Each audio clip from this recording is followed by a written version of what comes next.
In today's scriptures, our first reading comes from Trito-Isaiah. From where? Trito-Isaiah. And we heard that before. So we know that Isaiah was actually 3 different books written in 3 different time periods.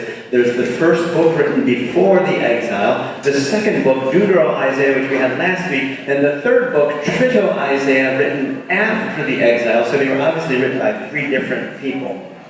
So today's first reading is from after the exile, when we came home to our city and found it destroyed, and the temple desecrated, and we had to start rebuilding, and it was absolutely devastating.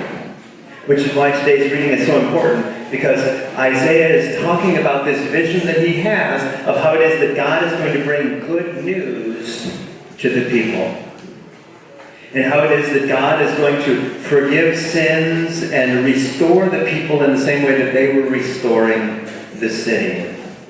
He mentions in line 4 a year of favor. We know that every 50th year was called a Jubilee year. Why?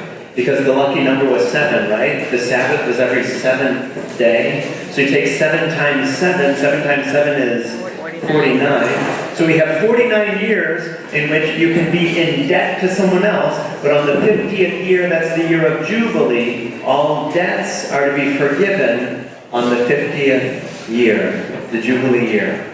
So it was the symbol of how God was going to forgive us our debt as well. The sins that you've committed, got good news for you. God has come to forgive you. So that's today's first reading from the prophet Isaiah. It resembles last week's first reading as well, which was from Isaiah 61. And it also talks about, it foreshadows Jesus' ministry. Because when Luke saw Jesus, he saw Jesus as bringing to fulfillment these first words. Read Luke chapter 4. It's all about Jesus bringing good news for the poor and announcing freedom and sight for the blind, etc. That's today's first reading. Today's second reading comes from which book? Paul's first letter to the Thessalonians. We know that 1 Thessalonians is the first ever book written in the New Testament. And so from this first ever book in the New Testament, Paul starts off today's reading saying what? Brothers and sisters, what? Rejoice. What did we say today is? Today is Gaudete Sunday, which is a fancy Latin word meaning rejoice. So on this joyful third Sunday of Advent, our second reading has to do with joy. Brothers and sisters, rejoice. That reading concludes on the second page, the second last line. It says, be preserved blameless for what? For the coming of our Lord Jesus Christ. Isn't that what we celebrate at Christmas? That Jesus is coming. So what should we do? We should preserve ourselves blameless for when? For the coming of Christ. At Christmas and at the end of time. We know that Advent we celebrate Christ's 2 comings. His coming 2,000 years ago and his coming at the end of time. And so the message in this reading echoes the message of last week. Be blameless so that when Jesus comes again, he will find you blameless, spotless, pure.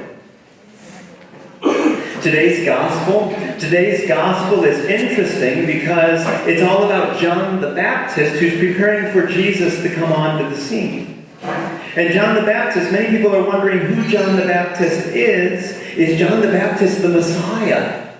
He's preaching. Is he the Messiah?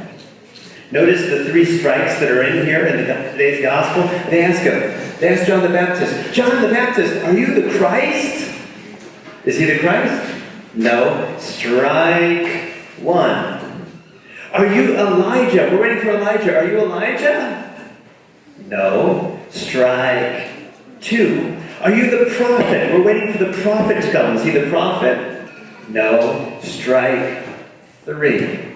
So they guessed who John the Baptist was 3 times. 3 times they got it wrong, and John the Baptist tells them who he is. What does John the Baptist say in line 12?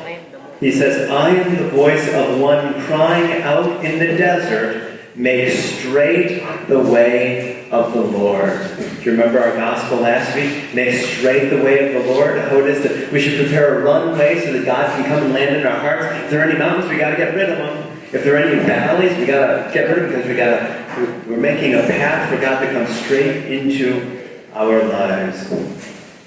In today's homily, we'll talk about those last few lines of the gospel, about the sandal strap, how it is that in that time, the dirtiest part of your body, what was the dirtiest part of your body? The feet. And more specifically, the soles of your feet. Why? Because the soles of your feet is what touched the ground. We'll get back to that as part of today's homily.